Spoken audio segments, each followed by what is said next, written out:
Radio Común 103.1 FM, en común con Comité Cerezo México, presentan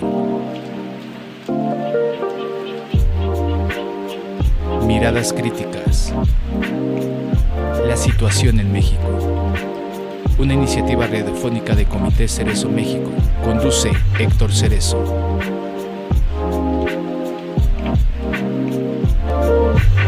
Miradas Críticas, comenzamos.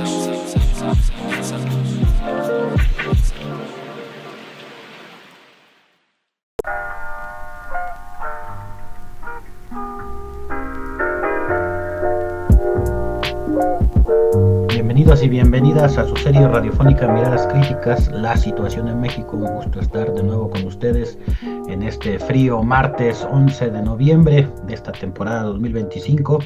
El día de hoy les presentamos el programa titulado Más militarización no es la solución. Conduce su servidor Héctor Cerezo y participan en el bloque de denuncia Daniela Sandoval Espejo con el tema La historia de Rubén Figueroa Figueroa. Y en el bloque del comentario el tema es otra vez un plan Michoacán. Y en la voz de Cherry TV, repudio total al homenaje a un criminal de Estado. Y por último, en el bloque de la entrevista, tendremos a una participante de la comunidad estudiantil por la dignidad con el tema Movimiento Universitario en San Luis Potosí. Ese es el programa del día de hoy y pues compartan si así gustan. El programa ya saben que se transmite a través de Facebook, a través de YouTube al mismo tiempo. Se repite los miércoles por Violeta Radio y pues se queda ahí en las redes. Si ustedes nada más quieren ver alguna sección en específica, pueden buscar en YouTube, en TikTok, la bloque de denuncia, el comentario o la entrevista, lo que ustedes consideren también que puedan escuchar, ver y compartir. Y pues escríbanos desde dónde nos están viendo o desde dónde nos están escuchando. Y ya nuestra invitada se está conectando, no se preocupen. Y vamos a hablar un poquito precisamente, dar el contexto. Ahí salió una nota, bueno, en varios medios de comunicación.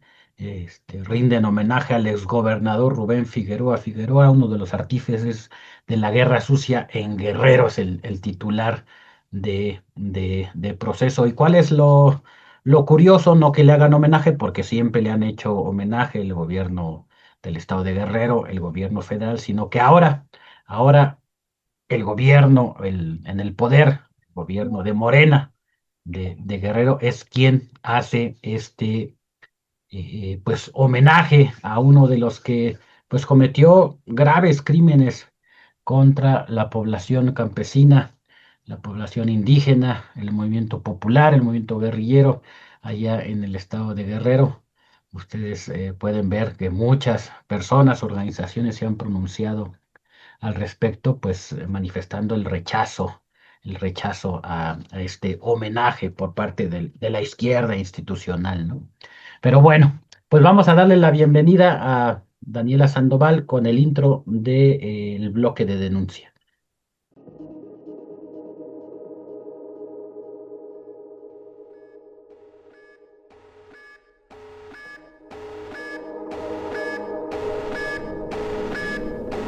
Denuncia en Miradas Críticas.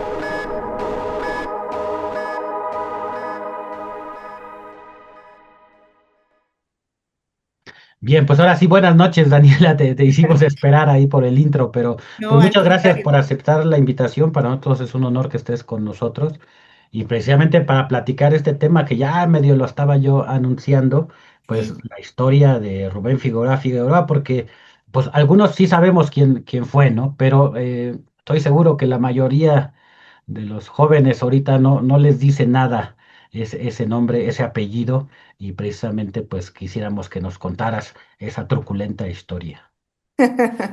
Hola, ¿qué tal? Pues buenas noches. Muchas gracias por la invitación. Gracias por estar aquí escuchándonos y ustedes que son de Radio Común.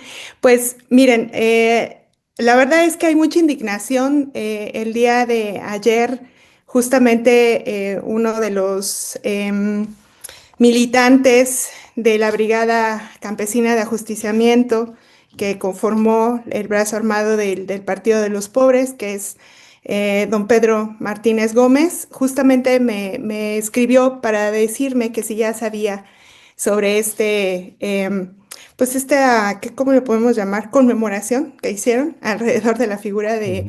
de Rubén Figueroa Figueroa. Obviamente él, como miembro, o bueno, ex miembro del Partido de los Pobres, pues siente mucha indignación y no es para menos, ¿no? Pues este 9 de noviembre del 2025 justamente se lleva a cabo em, pues un homenaje al ingeniero Rubén Figueroa Figueroa. Pues lo que causa justamente la conmoción es que la gobernadora Evelyn Salgado Pineda, a través de la Secretaría de Cultura, em, homenajean a este personaje en su 117 aniversario de su natalicio. Entonces, ¿por qué causa conmoción? ¿Para qué y por qué, no? Porque se supone en primera que Evelyn Salgado conforma, Ujú. ¿no? Una parte importante de la 4T y que se supone que ellos tienen o una visión diferente, ¿no? Se supone en en ese sentido de lo que son los procesos históricos. Entonces, el punto número uno es desde dónde se está dando el homenaje, ¿no? Es importante, pues, platicar que este personaje pertenece a la visión de la historia desde arriba, ¿no? Desde las clases altas, de las cúpulas del poder, pero también pertenece a un punto de vista desde la historia oficialista, con la que aparentemente, pues, Morena no se adscribía hasta el día de hoy, ¿no? Y la 4T en general. Entonces, vamos a tratar de explicar quién fue este personaje de Sí. Rubén Figueroa Figueroa. Pues miren, él nació en un pueblo que se llama Escuchapa, en Huitzuco, Guerrero, el 9 de noviembre de 1908. Eh, Obviamente aquí hay que hacer una pausa, ¿no? ¿Por qué los sobrevivientes de la guerra sucia le llaman cacique? Porque esa fue una de los puntos interesantes que marcan en el escrito al que yo me adscribí. Y Ajá. es que recordemos que la historia de Guerrero tiene problemáticas desde su creación, ¿no? Es decir, el estado de Guerrero se conforma en el 1848 a partir de los dos grandes caciques que en ese momento existían, ¿no? Y que conforman dos familias muy importantes, poderosas en el siglo XIX. Pues la primera es Álvarez, ¿no? Pedro Álvarez, y el otro cacique, pues van a ser la familia de los Galeana. Entonces, en ese sentido, que ahí está Tecpan de Galeana, ¿no? Justamente. Ujú. Em, Eso es por un lado. Por el otro lado, también es importante comprender que este pueblo de Huitzuco, que no es un pueblo, es un municipio que se encuentra al norte del estado de Guerrero, está a 130 kilómetros aproximadamente de Chilpancingo, pues su nombre oficial es Huitzuco de los Figueroa, así Ujú. tal cual. Eso es importante comprenderlo. Entonces, ¿por qué caciques? Pues porque son terratenientes, tienen bastantes tierras y también tienen vinculación con diferentes ramas, ¿no? Del comercio del Estado. Eso es por un lado. Por el otro lado, es importante comprender que este personaje, Rubén Figueroa Figueroa, fue sobrino de Francisco Figueroa Mata y que es Ujú. de las familias fundadoras de Huitzuco, ¿no? Figueroa Mata y Ambrosio Figueroa Mata, quienes fueron hermanos, y que, bueno, primero hablar de Francisco Figueroa Mata, quien fue profesor militar y participó en la Revolución Mexicana y se adscribió a los ideales maderistas. Y por el otro lado está Ambrosio Figueroa Mata, su hermano, que también fue un político y un militar que se adscribe a la Revolución Mexicana y que combatió a los zapatistas, pues duramente, ¿no? Y luchó justamente al lado de Bernardo Reyes. Ujú. Entonces, la familia Figueroa, pues ha estado ligada al poder desde siempre.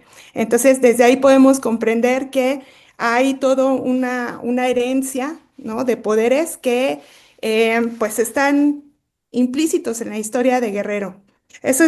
Me parece Sí. importante. El tercer punto que considero también muy importante, que este municipio de Huitzuco de los Figueroa que en el 2016, esto sí vamos a conectar el pasado con el presente, en el 2016, según la Comisión Nacional de los Derechos Humanos, pudo haber sido el lugar en Sí. donde se llevaron a los 43 de Ayotzinapa, ¿no? Entonces también creo que ahí tenemos otro dato interesante que podemos adscribirlo a esta situación. Y pues bueno, en este sentido, también es importante recalcar que como un dato político, hay 4 Figueroas que han estado gobernando, han sido gobernadores del estado de Guerrero, ¿no? De los cuales pues han nacido en Huitzuco y por lo menos ha habido un alcalde que también lleva el apellido Figueroa. Entonces, creo que con este panorama podemos entender que la familia Figueroa pues pertenece a una clase poderosa del estado de Guerrero. Eso es por un lado. Por el otro lado, ya hablando de la figura de Rubén Figueroa Figueroa, pues durante su juventud cursó sus estudios en la Ciudad de México y a los 25 años se graduó como ingeniero topógrafo. Pero obviamente no se desprende del poder, ¿no? Trabajó en la Comisión Agraria Mixta de Obras Públicas del Estado de Guerrero, por supuesto. También trabajó en las Secretarías de Salubridad y Comunicaciones, haciendo trabajos de ingeniería. Pero lo interesante aquí viene, ¿no? También es un empresario. Entonces, por eso ellos también le llaman, de alguna u otra forma, mantienen el poder. Son personajes que mantienen el poder a través de toda su historia, ¿no? De todo su desarrollo y el proceso político, económico del estado de Guerrero. Él fundó empresas importantes, que son 3, que es la Autotransportes Figueroa México Acapulco, Mm. la famosísima flecha roja que muchos de Ya. nosotros hemos tomado, Sí, ¿no? sí, sí, sí. Para poder transportarnos a ciertas partes de nuestro país. Y por último, pues es fundador de la Alianza de Transportistas de la República Mexicana. También fungió como diputado federal y senador. Como senador, Mm. aquí hay que recalcarlo, ya vamos a hablar de él en 1970, ¿no? Ya. Entonces, todo este desarrollo que él tiene de su figura, pues recae en 1970 porque lo ven con buenos ojos, ¿no? Y lo hacen vocal ejecutivo de la Comisión del Río Balsas, que es muy importante también en cuestiones económicas y políticas, y este puesto le vale ser electo por el PRI para ser Mm. gobernador del estado de Guerrero, ¿no? Entonces, es esto de 1970 a 1974, vamos a tener a este Rubén Figueroa ya en una cúpula del poder, pues obviamente cobijado por el PRI, que lo ven con buenos ojos, que lo ven como un prospecto, que lo apoyan y que obviamente le abren las puertas para que él pueda entrar en campaña en 1974. Justamente aquí donde viene la ruptura. Rubén Figueroa Figueroa estaba en plena campaña, eso es importante de recalcar, cuando el 30 de mayo de 1974 fue secuestrado por el Partido de los Pobres, ¿no? Este grupo guerrillero comandado por el profesor rural Lucio Cabañas Barrientos. Aquí vamos a hacer otro paréntesis que Ajá. me parece importante. Y la pregunta es por qué lo secuestran, cómo fueron los móviles del secuestro y esto es una parte que todavía queda en nebulosa, ¿no? Puesto que em, tengo que explicar un poquito el contexto Mm. porque me dedico a hacer justamente historia oral del Partido de los Pobres, trabajo con Ya. las mujeres del Partido de los Pobres y en estas entrevistas que yo he podido realizar con ellas, pues obviamente hay todavía pedazos que no se comprenden bien, ¿no? Porque fue el estallamiento de la violencia tan extrema que hay pedazos que ellas recuerdan así tal cual, extremadamente violentas, pero hay otras partes que quedan, que es la parte política, ¿no? Entonces aquí Mm. hay como muchas visiones y vamos a tratar pues, de comprenderlas. Es importante decirles que desde 1972 Figueroa, obviamente ya sabiendo que tenía el cobijo del PRI y que podía llegar a la gobernatura, pues tenía que resolver un problema, ¿no? El problema entre comillado porque pues estaba la guerrilla, ¿no? Recordemos que el movimiento guerrillero del Partido de los Pobres inicia el 18 de mayo de 1967 y justamente hay una ruptura, ya no hay posibilidades de diálogo y es aquí cuando Lucio Cabañas justamente llama, ¿no? a otro tipo de movilización que es la organización de un movimiento armado. ¿Para qué? Pues porque ya no es posible sostener el diálogo con un gobierno que le da entrada y protege a los caciques que básicamente se quedan con las ganancias de tres elementos importantes económicos en el estado para ese momento, que es el café, ¿no? La copra, que es todos los derivados del Ujú. coco, y el ajonjolí. Entonces, desde esta perspectiva, para 1972, Figueroa pues había intentado reunirse con Lucio Cabañas, pues creía él, obviamente que estaba seguro de que podía encabezar la rebeldía eh, desde otras perspectivas, ¿no? Llegar a acuerdos, fijar una agenda de paz, etcétera, ¿no? Entonces él ya tenía esta intención, pero pues obviamente Lucio Cabañas ya se había negado, ¿no? ¿Por qué?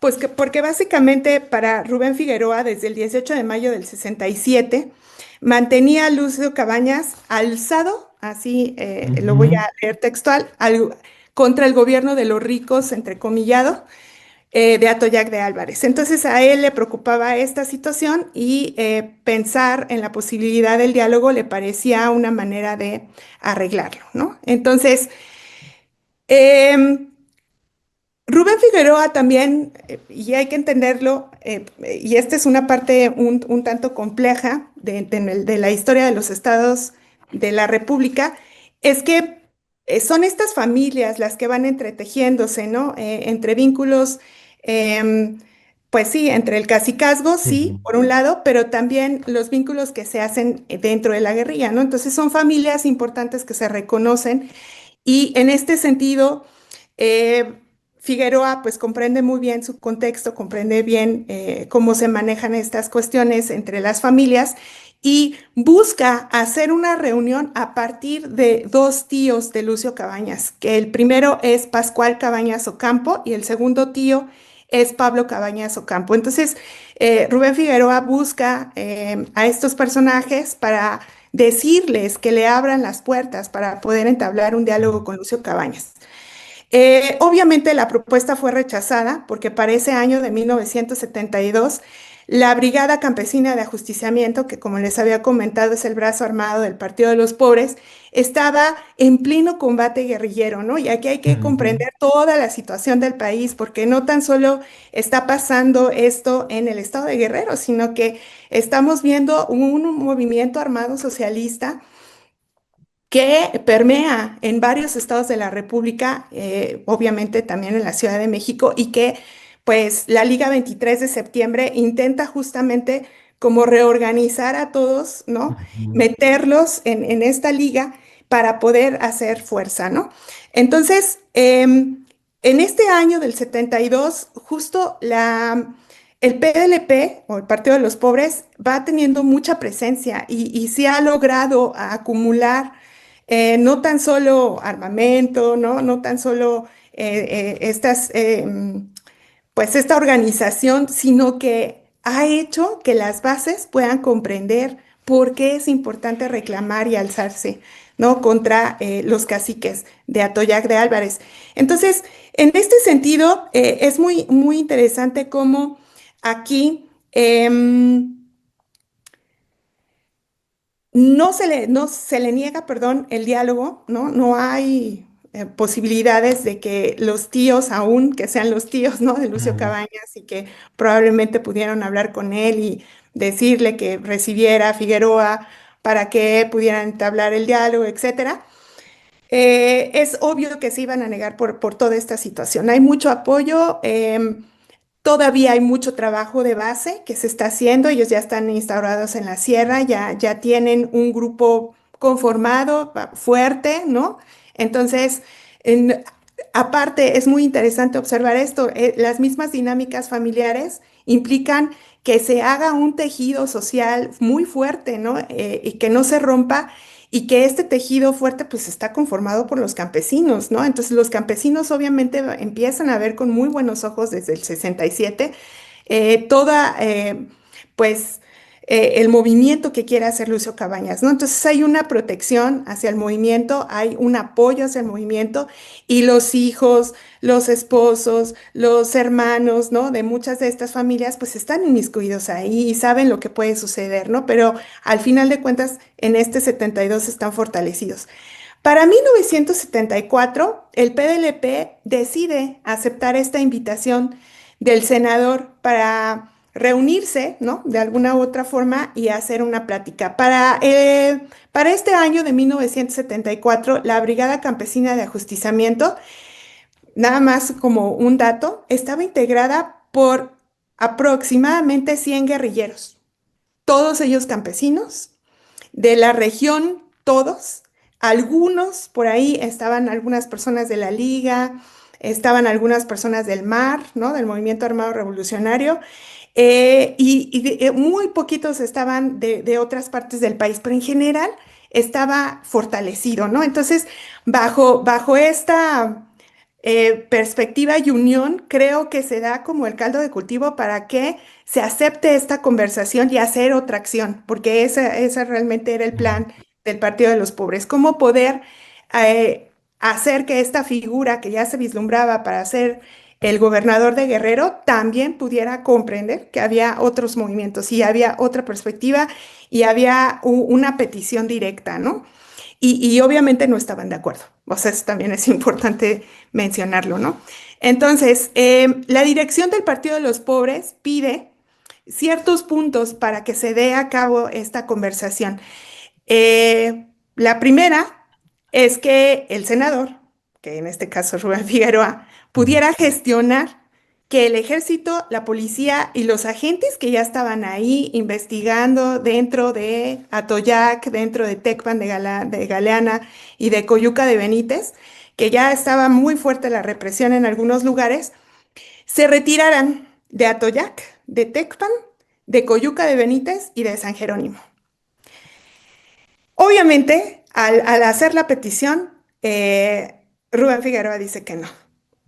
Obvio, digamos que es más que obvio. Perdóname, Daniela, pero el tiempo nos está comiendo. Perdón, Entonces, si quieres ir como sí, va muy cerrando. rápido. Sí. Básicamente lo que pasa es que el 30 de mayo de 1974, Rubén Figueroa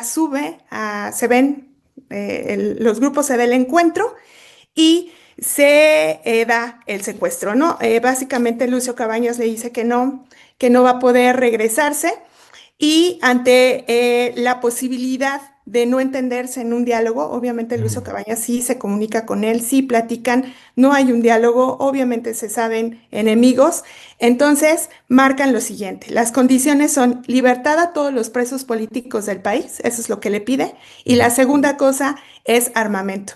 La respuesta fue la represión, una represión bastante fuerte y este es el punto central por el que no se puede permitir que estos homenajes puedan suceder hoy en día. ¿Por qué? Porque es una falta de respeto absoluta a los procesos de dignidad y de memoria que se están llevando a cabo en este momento en el estado de Guerrero, ¿no? Entonces, el ejército rodea toda la sierra, se inmiscuyen en todos los pueblos. Un ejemplo muy rápido, básicamente, es el Salto Chiquito o el Saltito, como ellos le llaman, que es un pueblo que básicamente desaparece. ¿Qué hace? Pues que Rubén Figueroa se salva a su sobrino que iba con él, se salva a su secretaria, se salva uno de los tíos de Lucio Cabañas, sí, pero comienza una represión muy fuerte desde 1975, que él ya es nombrado gobernador, hasta 1981, que es cuando él termina su mandato, ¿no?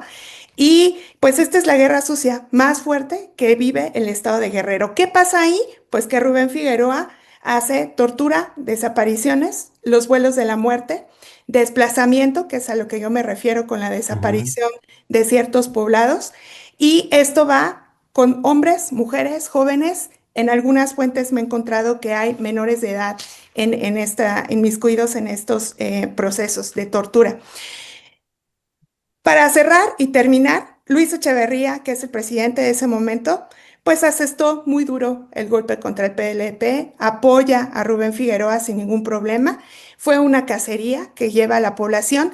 Y unos años después, la televisión francesa le hace un documental a Ujú. Rubén Figueroa, justo en 1981, cuando termina su mandato. Y termino con esta frase. Él hace una reflexión sobre qué pasó el día del secuestro y dice, hay un refrán mexicano que dice que cuando se muere el perro rabioso se acaba la rabia. Así, cuando murió el guerrillero, se acaba la guerrilla. Y pues bueno, esa es la perspectiva de no olvidar la importancia de saber la historia de los estados de la República, que aunque son regionales, son muy importantes para poder entender las dinámicas que hasta hoy en día son procesos abiertos, históricos, políticos, de dignidad, de justicia, que no se han cerrado. Muchísimas gracias, Daniela Sandoval. Te debemos más tiempo para en otra ocasión. No, no, Son al temas contrario, muchísimas gracias. importantísimos. Y bueno, pues ahí está, ahí por ahí nos dicen en el comentario, debería darles vergüenza, ¿no?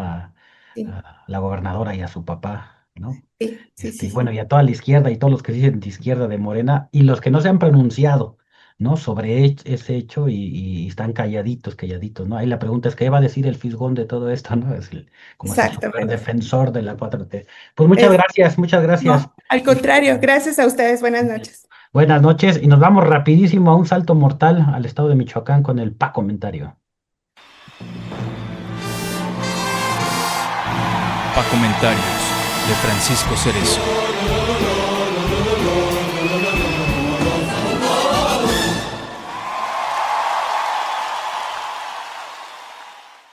Gracias, Héctor. Pues otra vez un plan Michoacán. Carlos Manso, el presidente municipal de Uruapan, Michoacán, fue víctima de un homicidio el 1 de noviembre y esto ha agitado el avispero político en nuestro país. Todas las posturas políticas que sobreviven del erario del pueblo alzan la voz para condenar el hecho e interpretarlo según les convenga. No es que les interese que hayan asesinado a una persona, cientos son asesinados en México y si no hay ganancia políticamente hablando, no dicen nada. Pero siempre están al acecho de una coyuntura política que les permita gritar y patear para acomodarse mejor en el escenario político del país. La derecha y ultraderecha, como es costumbre, se han montado en este lamentable hecho para hacer lo que más les gusta, golpear a la socialdemocracia en el poder. Ahora salen con que nada funciona, que Claudia no quiere combatir el crimen y sus más fervientes deseos es que regrese Calderón y nuevamente reinicie la guerra contra el pueblo. De todos modos, como lo vemos a diario, tampoco solucionaron absolutamente nada y dejaron un país en ruinas económica, política y socialmente. Así que no le haga caso a la derecha. Esa solo quiere que el tío Richie y todos sus amigos no paguen sus impuestos, seguir vendiendo nuestro país a los millonarios nacionales y extranjeros, y ellos como políticos volver a vivir como reyes en medio de la miseria del pueblo mexicano. Por el otro lado están los socialdemócratas y afines a la 4T, que sin mayor capacidad intelectual solo atinan a decir que están resolviendo los problemas. Aunque como lo vivimos, solo han resuelto uno o dos de los 100 problemas que nos aquejan como pueblo. Y como también está inscrito en su ADN político socialdemócrata, son incapaces de tomar al toro por los cuernos e ir resolviendo, acompañados de la movilización social, los problemas más graves que nos aquejan. Así que todo lo hacen con miedo y hacer las cosas así nunca salen bien o lo que es peor, acaban recurriendo a las recetas neoliberales para resolver un asunto que con militarización nunca han sido resuelto. Entonces, cuando escuchamos que debido a la violencia el gobierno va a iniciar un nuevo plan de pacificación en alguna región o estado del país, significa dos cosas. La primera, que nada de lo que ha estado haciendo para garantizar los derechos humanos de la población ha funcionado. Y dos, que el remedio es, como en tiempos de Calderón, peor que la enfermedad. Ahora resulta que la socialdemocracia se ha comprado el discurso falso que la ultraderecha impulsó para iniciar esa guerra de despojo contra los pueblos, el narcotráfico como un ente independiente del Estado y de la economía mexicana, y solo atina brillantemente a ejecutar un nuevo plan Michoacán, seguramente embarrado de humanismo mexicano. Bueno, hasta las armas del ejército tienen pólvora y plomo lleno de humanismo, pero la realidad es que militarizar aún más y cercar al estado de Michoacán con el plan Paricutín, que es que para que los narcos no se vayan a refugiar a otros estados, no solo no va a funcionar, sino que generará, como es costumbre de las zonas militarizadas, mayores violaciones a los derechos humanos y esto generará mayor descontento social, que unos cuantos apoyos económicos no van a lograr apaciguar del todo. La receta que aplica la 4T es la receta neoliberal, y esta receta no genera simpatía o apoyo, genera descontento y derechización de la sociedad. Incluso la derecha aplaude y empuja más violencia para frenar la violencia. Sabe que en medio del caos sus ganancias se multiplican y la 4T, consciente o inconscientemente, le está haciendo el trabajo sucio. Si la 4T no se regresa a los textos originales de la economía política y se pone a estudiarlos, no nada más leerlos como cuando estaba en la universidad, podrán darse cuenta de sus limitaciones tanto históricas como intelectuales, para conocer que la delincuencia organizada es la mano ilegal de la economía criminal que mantiene el sistema capitalista. Sí, esos sectores empresariales consultados para la rehumillación de México en el Tratado de Libre Comercio con los gringos. Exactamente, los que aplauden y cenan con el primer ministro de Francia.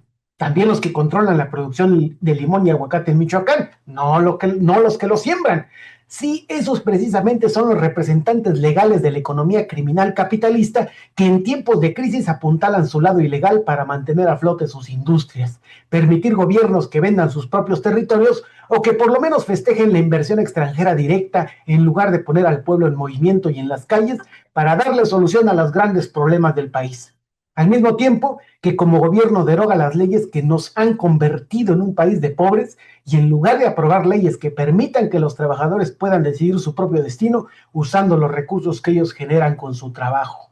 El humanismo mexicano, en lugar de ceder ante el poder económico neoliberal y reducir la jornada laboral hasta el año 2030, de renegociar un tratado de libre comercio que nos ha saqueado durante años y que está diseñado para seguir haciéndolo, en lugar de copiar recetas neoliberales y criminales para pacificar el país, que haga el llamado a los mexicanos que salgamos a la calle para poner orden y descubrirá con horror que una vez afuera en las calles y descubriendo su poder como pueblo en movimiento, hasta ellos pueden ser sacrificados por tibios. Y ese miedo es el que los hace aceptar las reglas criminales del opresor y si es posible nunca volver a ser de los oprimidos. Pero no hay término medio, o eres oprimido y luchas, o eres opresor. Aunque sea en ideas, porque de dinero solo aspiras a ser un fiel sirviente con tu casita de 15 millones de pesos. La otra vez nos dijeron que decir lo anterior es ser trasnochado, que queremos que México se convierta en Cubazuela del Norte, que ahora la transformación debe llevar años, que no debemos luchar por nosotros, sino por nuestros hijos y nietos. Les decimos que es más digno ser trasnochado que creer que somos ricos, que nacimos encerrados en el cuerpo de pobres. Eso sí envenena el alma y mata el cuerpo. Y que ayer, hoy y siempre, la lucha es por nuestros hijos y nietos, pero también es por nosotros aquí y ahora. Que al ritmo de la 4T, si bien nos va, hasta el año 5500 van a festejar que ya no hay pobres. Y mientras, ¿qué hacemos? Trabajamos 12 horas al día para ganar 8,364 pesos mensuales y nada más votar por un diputado que gana 10 veces más por ser un parásito que hasta levantar la mano para derogar una ley que empobrece al pueblo le da miedo. Así que no se vaya con la finta de que la economía capitalista es diferente a la economía ilegal. Son dos caras de la misma moneda. Necesitamos una nueva economía cuya base no sea la acumulación del capital al estilo del tío Richie y la ultraderecha libertaria fascista, sino una economía planificada para atender las necesidades del pueblo. Así que no esperemos que la 4T decida tardarse 100 años para hacer lo que es necesario hacer. Organicémonos y salgamos a las calles para empujarlos o desplazarlos y colocar la dignidad humana y la vida digna en el centro de todo acto político y humano. Muchas gracias, Héctor. Al contrario, Francisco, ahí está el comentario y vámonos rapidísimo porque el tiempo nos está correteando ahora con la voz de Cherry TV, repudio total al homenaje a un criminal de Estado.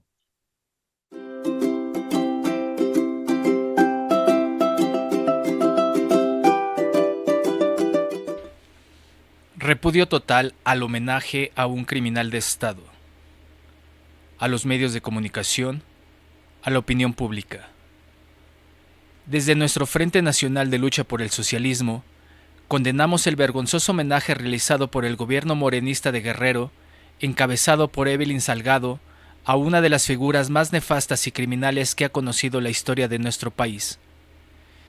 Celebrar el natalicio del criminal de Estado, Rubén Figueroa Figueroa, es rendir homenaje a una trayectoria que se distingue por el cometido de crímenes de Estado y lesa humanidad en contra de revolucionarios, campesinos, universitarios, maestros, estudiantes, luchadores sociales y pueblo en general.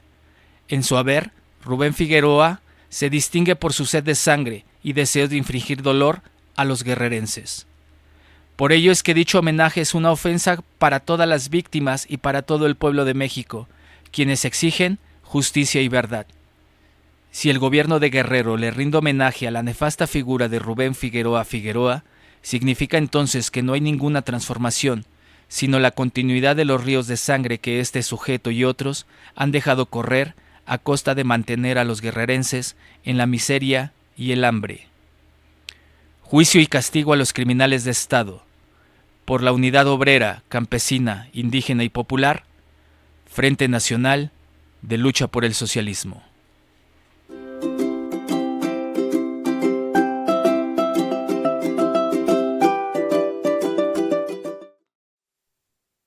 Bien, pues ahí está la producción de Cherry TV en este comunicado del Frente Nacional de Lucha por el Socialismo, y aprovechamos para mandar saludos a quienes nos están escuchando en el Estado de México, allá a La Fría, Toluca, Huixquilucan, Huautitlán Izcalli, allá al Estado de Querétaro, a Ciudad Juárez, Chihuahua, Cuernavaca, Morelos, que están privilegiados porque tienen un buen clima ahorita, Puebla, dice La Fría, Zacapuaxtla, allá en Puebla, también al estado de Guanajuato y las diferentes alcaldías de la Ciudad de México: Cuauhtémoc, Tláhuac, Azcapotzalco, Iztapalapa, Tlalpan, Coyoacán. Pues muchísimas gracias por escribirnos, por escribir sus comentarios, sus reflexiones, y vámonos con un corte con la producción de Radio Común para volver con el bloque de la entrevista.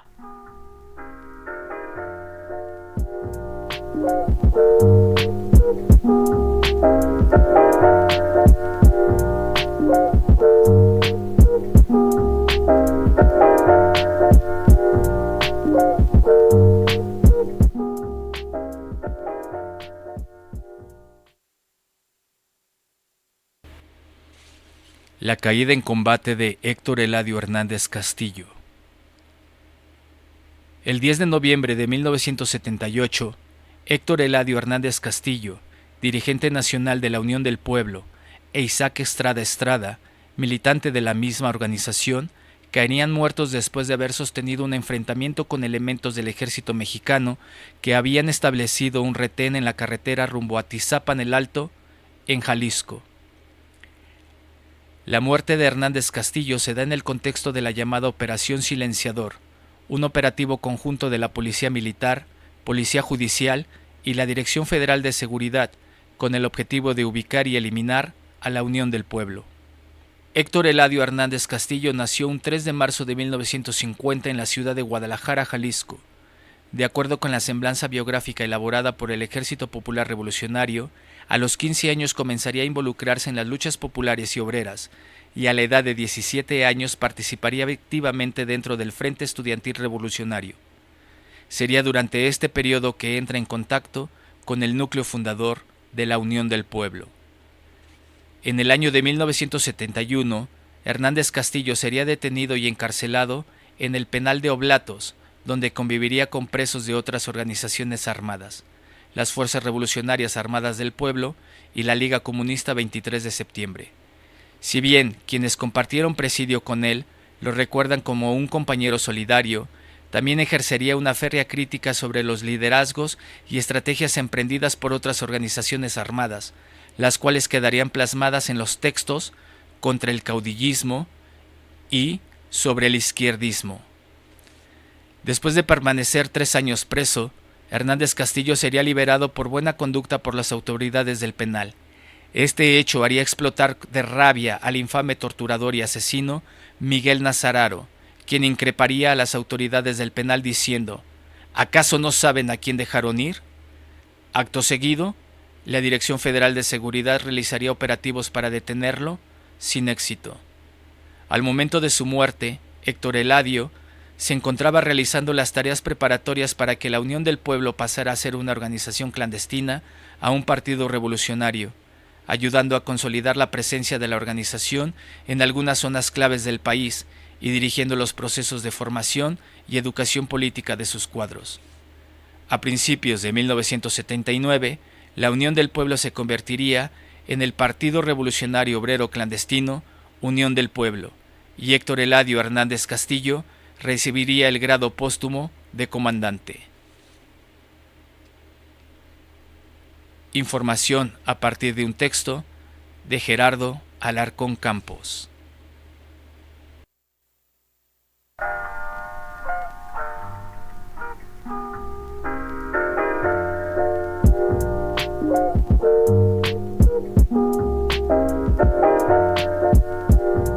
Bien, pues regresamos al programa Miradas Críticas, la situación en México, y pues vamos a darle la bienvenida con el intro del bloque de la entrevista.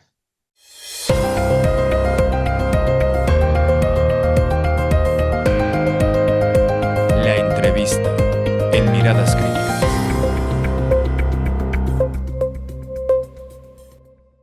Bien, pues buenas noches, le damos la bienvenida a la comunidad estudiantil por la dignidad de allá de San Luis Potosí.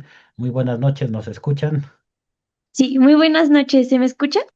Bien, bien, pues gracias compañera por aceptar la invitación a este programa de Miradas Críticas. Pues por obvias razones vamos a reservar la identidad.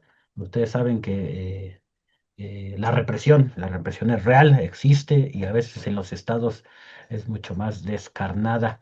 Y queremos invitar a ti como representante en este momento de la comunidad estudiantil por la dignidad, pues para que nos platiques qué ha sucedido o qué está sucediendo en la universidad en San Luis Potosí.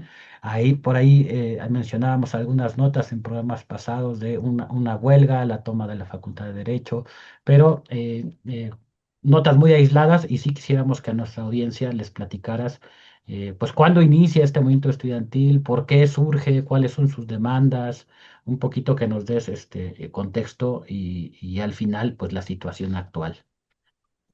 Claro, muchísimas gracias por el espacio y también por la difusión a este tipo de temas. Me parece bastante importante, ¿no?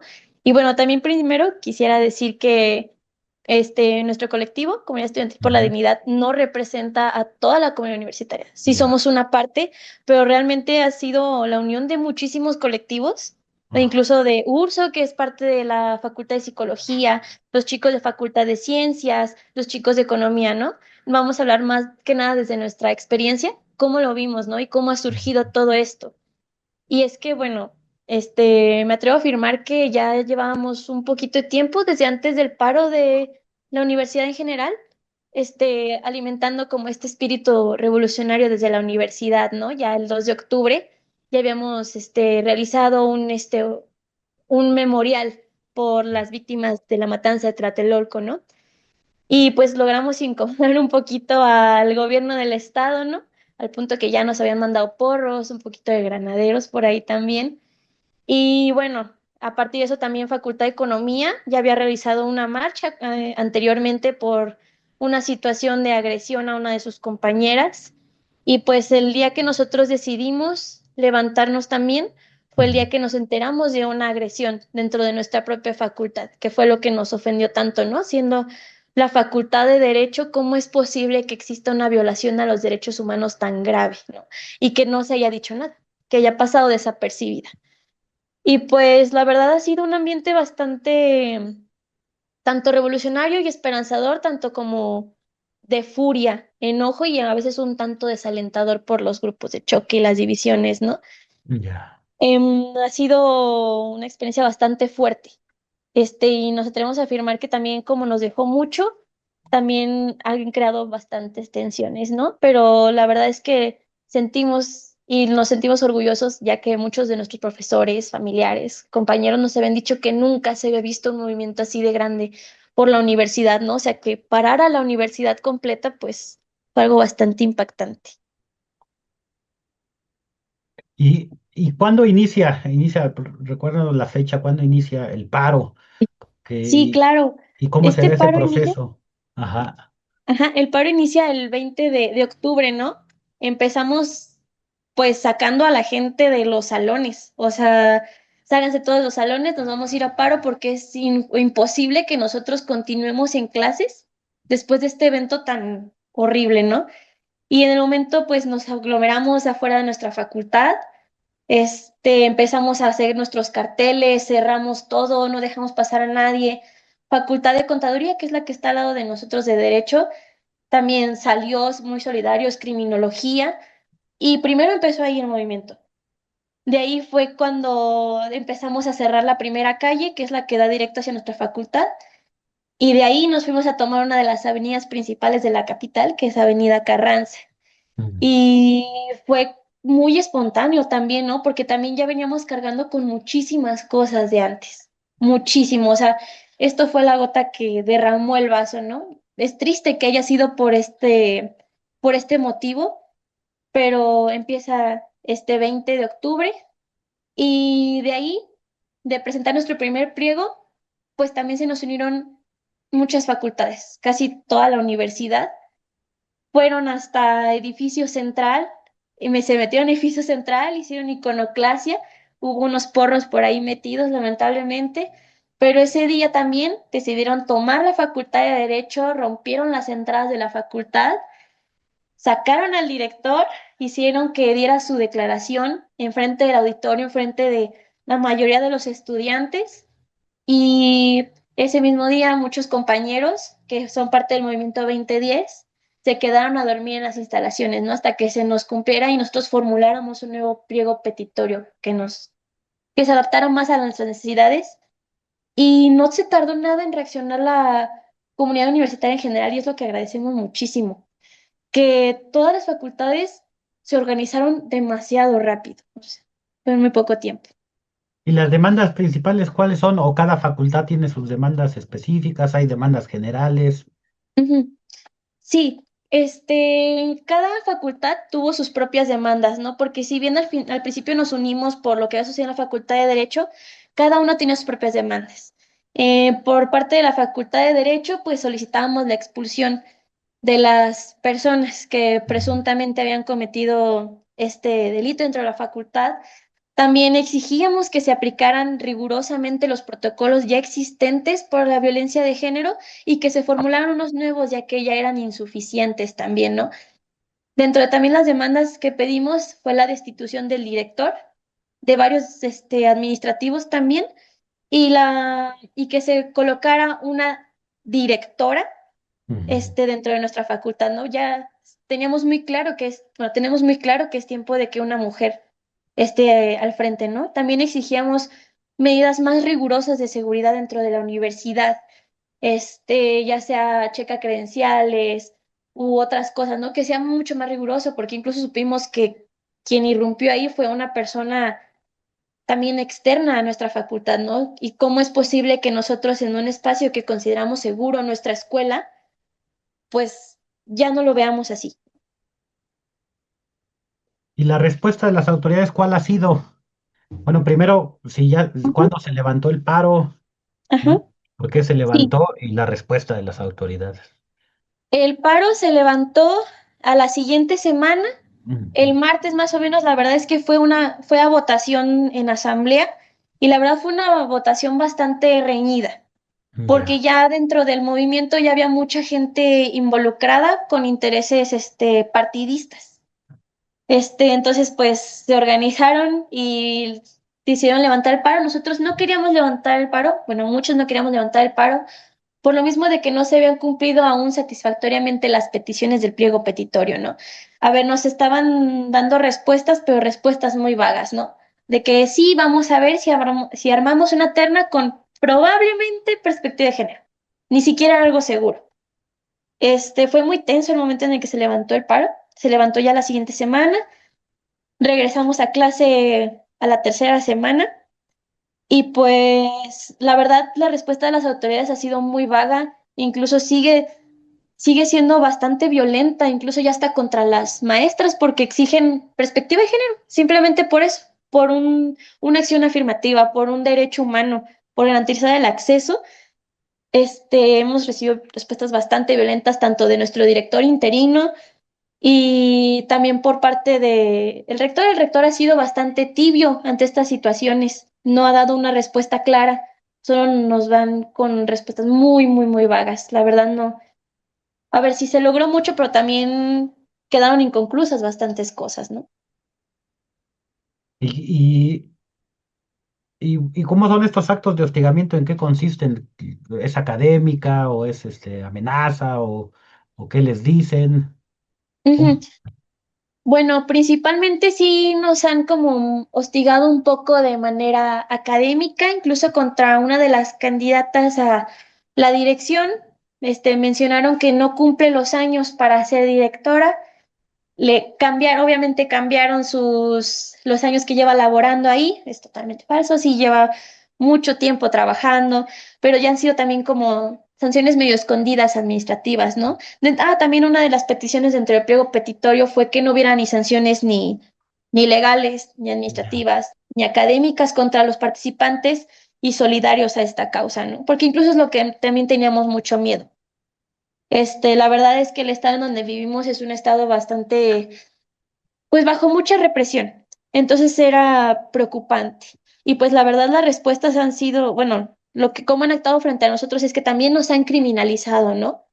Nos han dicho como gente sin que hacer, incluso algo de vándalos, nada más por exigir derechos y estar hartos, estar cansados, ¿no? Sí ha sido también mucha estigmatización, la verdad. O sea, violencias tanto académicas como administrativas e incluso ya estigmatizantes. Sí, y es algo que desgraciadamente se repite en casi todas las universidades del país cuando hay un movimiento Ujú, estudiantil que reclama derechos, inmediatamente de pseudo estudiantes o no son estudiantes, intereses ajenos, vándalos, y todo con tal de desprestigiar pues al movimiento y pues de no resolver las demandas pues de la misma comunidad. Y qué sigue? ¿Qué sigue? También, a lo mejor, si nos ubicas un poquito, ¿quién gobierna allá en San Luis Potosí para quienes no sabemos quién gobierna o la gente dice, bueno, ¿quién está gobernando? ¿Qué partido gobierna ahí en San Luis Potosí? sí, actualmente está el Partido Verde, que fue el mismo que nos envió un grupo de choque, unos granaderos, el día que hicimos el evento del 2 de octubre. Y pues es una relación bastante tensa que tenemos con el gobierno del estado, ¿no? ¿Y qué sigue ahora? Ahora que, bueno, ya no está el paro, pero siguen las Ujú, demandas. ¿Cómo, cómo ujú, comentarían la situación del movimiento estudiantil, de los diferentes colectivos? No ujú, sé si los maestros o las maestras también están apoyando o están divididos, los ujú, trabajadores. ujú. Sí, claro, a ver, creo que actualmente la lucha sigue, ¿no? Desde nuestras propias trincheras, pero la lucha ha continuado. Actualmente hay un colectivo que pues yo apoyo bastante que se llama Morritas Disruptivas FACDER y es un colectivo de mujeres, porque a ver, hay que recordar que el paro Ujú. empezó por una cuestión de género. Y han sido unas mujeres que siguen luchando bastante, han organizado muchísimas actividades, incluso hace poquito hicieron un tendedero, pero un tendedero de mujeres que admiramos, ¿no? Y ellas Ya. siguen lanzando comunicados, siguen insistiendo para que se cumpla el pliego petitorio, para que podamos acceder a una directora, ¿no? Incluso otras facultades también siguen en sus propias luchas. Facultad de Ciencias sigue exigiendo que su edificio sea construido adecuadamente porque su edificio se está cayendo, está mal construido. También las chicas de zona oriente, que son de la Facultad de Psicología, igual siguen exigiendo medidas de seguridad para ellas, ¿no? Y la verdad, si bien el paro se levantó, nuestra lucha continúa, desde nuestras propias trincheras, desde nuestros propios espacios, ¿no? Incluso seguir incomodando es una lucha bastante grande. Hace poco hubo una reunión de profesores en el que iban a discutir sobre el pliego petitorio que los alumnos lanzaron, que no se debería de discutir porque no es por favor, sino se lo estamos exigiendo, ¿no? En el cual irrumpimos un poco pegando algunos carteles, ¿no? De que no es discriminación exigir una directora mujer, Ujú. que incluso también es bastante misógino seguir pensando que una mujer no puede estar a la cabeza o que el paro solamente fue por personas flojas que no querían clase, ¿no? O sea, sigue desde nuestras propias trincheras y la verdad sí se encuentra algo dividida nuestra facultad, pero creo que somos más los que pensamos en que hace mucha falta este, mm, más conciencia en nuestras facultades, en nuestra universidad, ¿no? Y de nuestra manera nos estamos organizando. Y pues la lucha va a continuar. Sí, comparo, ¿no? Nosotros vamos a seguir exigiendo nuestros derechos, ¿no? Y para la gente que, bueno, no está en San Luis Potosí, que quisiera pues enterarse de qué está pasando, y puedes compartir algunos links o o el nombre de algunos colectivos en Facebook, Instagram, algo, donde Sí. la gente podría decir que saber un poco qué es lo que está pasando en San Luis Potosí y también Ujú. pues qué le dirías o cuál sería la forma de solidarizarse con ustedes. Claro. Sí, claro. Bueno, para empezar, estamos en Instagram como @sed, es CED, _SLP. También el @morritas disruptivas Fagder. Ahí es donde compartimos principalmente lo que está sucediendo, ¿no? Cualquier noticia, cualquier agresión que nos suceda es compartida por ahí. Creo que algo que nos ayudaría muchísimo y que nos ayudó mucho durante el paro es la difusión de las Ujú. noticias, porque somos conscientes que no todos pueden salir a marchar, que no todos pueden salir a quedarse a dormir, a hacer un plantón, ¿no? Pero informarse por parte de los estudiantes, no por parte de otros medios, que también hay medios muy amarillistas, Sí. informarse de nuestros propios medios es bastante importante, ¿no? Y compartir, sobre todo, es algo que ayuda bastante.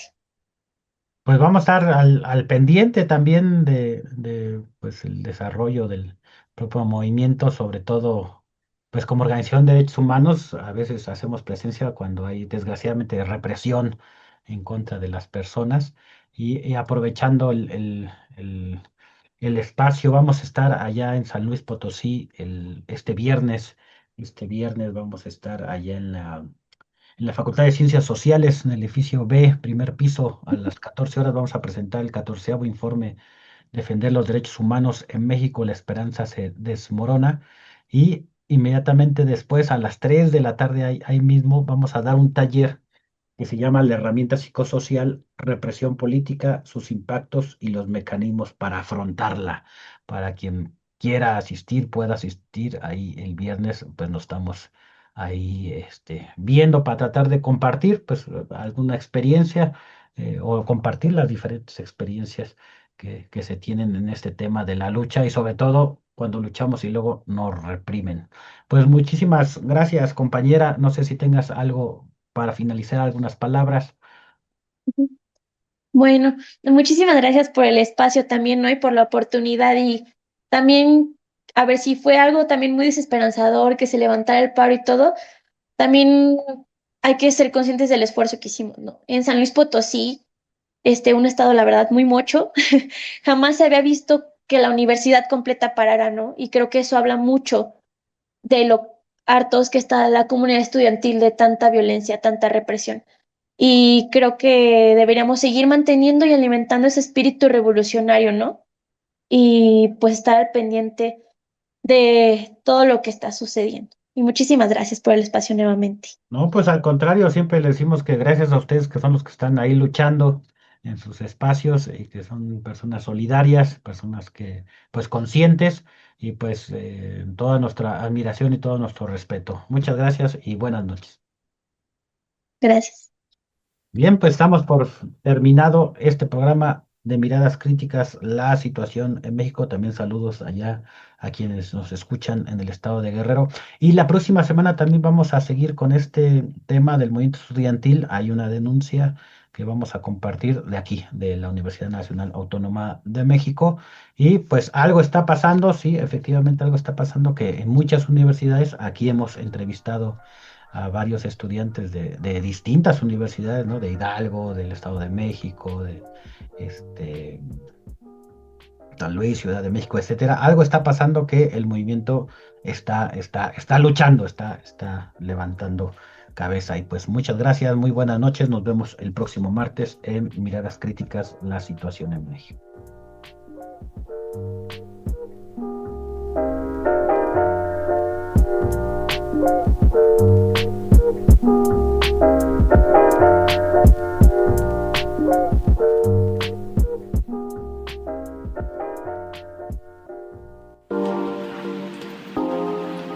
Radio Común. En común con Comité Cerezo México, les esperamos en la siguiente entrega. Miradas críticas. La situación en México. Una iniciativa radiofónica de Comité Cerezo México. Vida digna. Memoria, verdad, justicia. Radio Común.